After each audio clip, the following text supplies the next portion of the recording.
નમસ્કાર.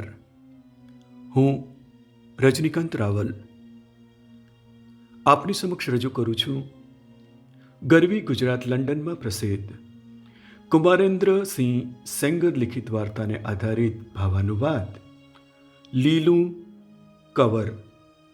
સૌજન્ય હર્ષવર્ધન ત્રિવેદી. ભાવાનુવાદ Rajul Kaushik, Boston, USA. Video સંકલન કૌશિક શાહ.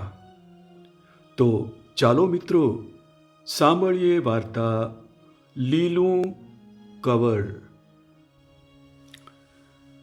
ત્રિમાળી મકાનની સામે પાર્વતી સાથે ઊભેલા રામ નરેશને નિશ્ચિત સ્થાને પહોંચ્યાની હાશ થઈ. પણ એ હાશકારો અંદર પ્રવેશતાની સાથે જ વેરાઈ ગયો. મોટા હોલમાં ખુરશીઓ પર બેઠેલા લોકોના ચહેરા પર ન સમજાય એવા ભાવ હતા.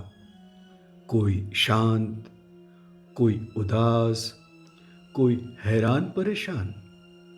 અહીં લોકોની ભીડની જેમ જ ચહેરા પર પણ ભાવોની ભીડ વર્તાતી હતી. આમ તેમ ફરતા લોકો વચ્ચે રસ્તો કરતા રામ નરેશે સીધા જ કાઉન્ટર પર જઈને પાર્વતીને ક્યાં લઈ જવી એ અંગે પૂછતાછ કરી. પાર્વતીનું નામ નોંધાવી કેસ પેપર કઢાવી પાર્વતીની સાથે આંગળી ચીંધ્યા રસ્તે ઉપર જવાની સીડીઓ તરફ આગળ વધ્યા.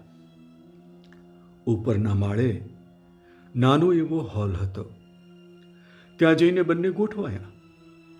અહીં પાર્વતીનું નામ બોલાય ત્યાં સુધી પ્રતીક્ષા સિવાય કશું કરવાનું નહોતું.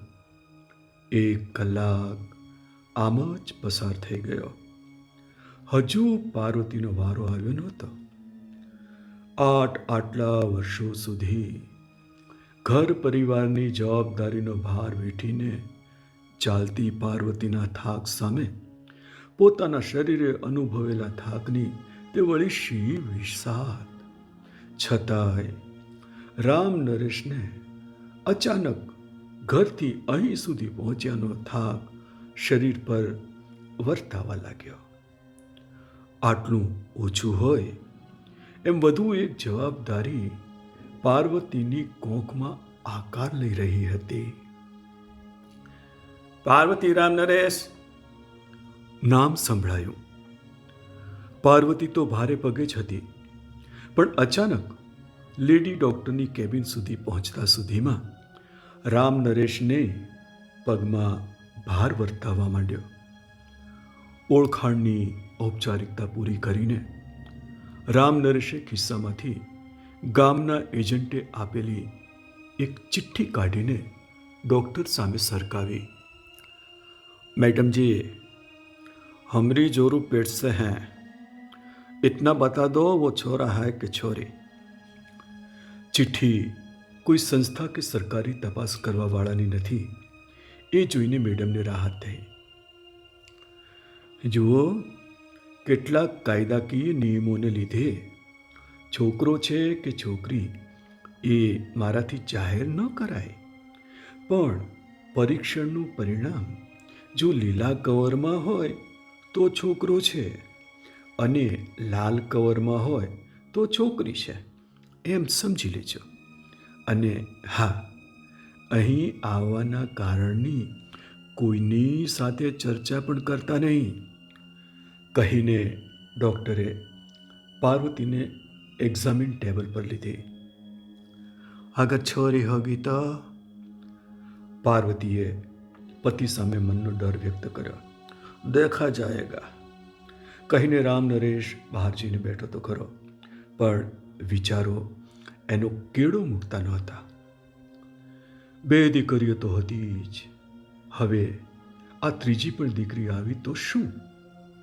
બંને દીકરીઓ એને બહુ વાલી હતી, પણ મરતી માની પૌત્ર જોવાની છેલ્લી ઈચ્છા અને વંશવેલાને આગળ વધારવાની પરંપરાગત માન્યતા આગળ દીકરો પામવાની લાલસા રોકી શક્યો ન હતો. ગામમાં અનેક સંસ્થાઓ દ્વારા બેટી બચાવોની ઝુંબેશ, એ માટે ભજવાતા નાટકો અને કાર્યક્રમો યાદ આવ્યા. છોકરીઓએ મેળવેલી સિદ્ધિઓની ટીવી પર આવતી વાતોથી મન કેટલું ગૌરવ અનુભવતું એ પણ યાદ આવ્યું.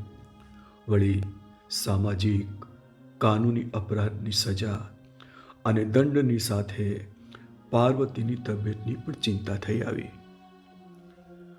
ડૉક્ટરની કેબિનમાં એક્ઝામિન ટેબલની સામેના સ્ક્રીન પર સોનોગ્રાફી મશીન દ્વારા કોખમાં આકાર લઈ રહેલા બાળકનું જાતિ પરીક્ષણ થતું પાર્વતી જોઈ રહી. પાર્વતીના મનની હાલત ડામાડોળ હતી. ઘડીકમાં લાગતું કે પેટમાં એનું બાળક રડી રહ્યું છે.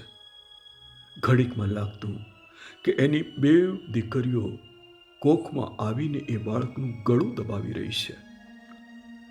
પાર્વતીના મનનો ભાર અને હૃદયના ધબકારા ઉત્તરો ઉત્તર વધી રહ્યા હતા. ખરા મનથી તમામ દેવ દેવીને પ્રાર્થના કરતી રહી કે પેટમાં પાંગરી રહેલું બાળક દીકરો જ હોય, જેથી ભ્રૂણ હત્યાના અપરાધથી બંને બચી જાય. અને ઈશ્વરે જાણે એની પ્રાર્થના સાંભળી. પરીક્ષણ પછી રામ નરેશને કેબિનમાં બોલાવીને ડૉક્ટરે સોનોગ્રાફીનો રિપોર્ટ આપ્યો ત્યારે લીલા રંગનું કવર જોઈને બંને હરખાઈ ગયા. સોનોગ્રાફી રિપોર્ટ સમયે પ્રતીક્ષાની પળોમાં પાર્વતી અને નામ નરેશ જે ઉચાટ અનુભવી રહ્યા હતા એ દીકરાના જન્મ સુધી ઉત્સાહ ઉત્કંઠાથી પસાર થઈ રહ્યો હતો.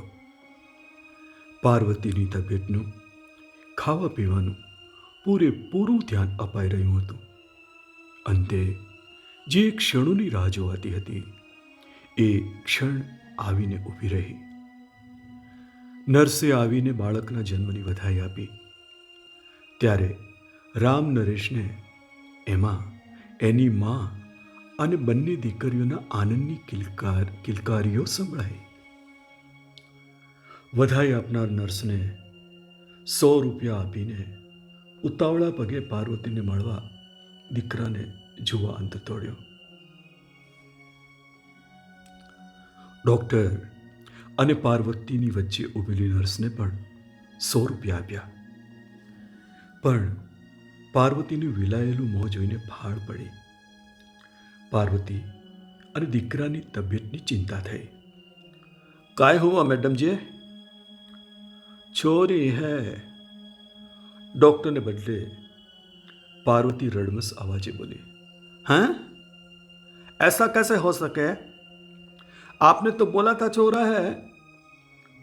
लेडी डॉक्टरे सोनोग्राफी मशीनની મર્યાદા સમજાવતા કહ્યું, જવલ્લે જેવું બને છે કે પરીક્ષણનો રિપોર્ટ ખોટો પડે, જે તમારા કેસમાં બન્યું છે. પણ દીકરી હોય કે દીકરો, શું ફરક પડે છે? અત્યારે તો માં દીકરી બંને સ્વસ્થ છે એ મહત્વનું છે. લેડી ડૉક્ટરે પતિ પત્નીનો ઉત્સાહ વધે એવી વાત કરી.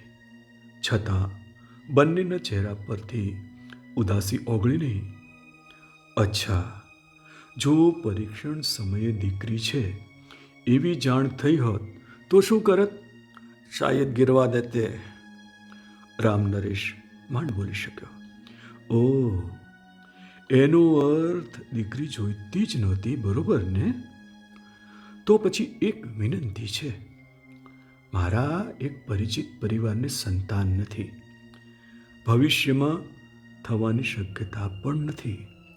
જો તમને મંજૂર હોય તો આ દીકરી એમને આપી દઈએ. ડૉક્ટરની વાત સાંભળીને પાર્વતીની બાજુમાં સૂતેલી દીકરીને રામ નરેશે ત્વરાથી હાથમાં લઈ છાતી સરસી ચાંપી. નહીં નહીં, जरा भी नहीं, वो हमारी बेटियां है. न तो हम उसे मारेंगे न तो उसका किसी को देंगे. हम है उसे पाले हैं, हम है उसे पाले हैं. રામ નરેશની આંખોમાંથી શ્રાવણ ભાદરવો વહી રહ્યા. રામ નરેશની પ્રતિક્રિયાથી ડૉક્ટર સ્તબ્ધ. પ્રસૂતિની વેદનાથી પીડાતી પાર્વતીનો ચહેરો પર ઉદાસીના વાદળ હટાવીને આનંદની લહેર ધસી આવી. અસ્તુ. ભાવાનુવાદ રાજુલ કૌશિક.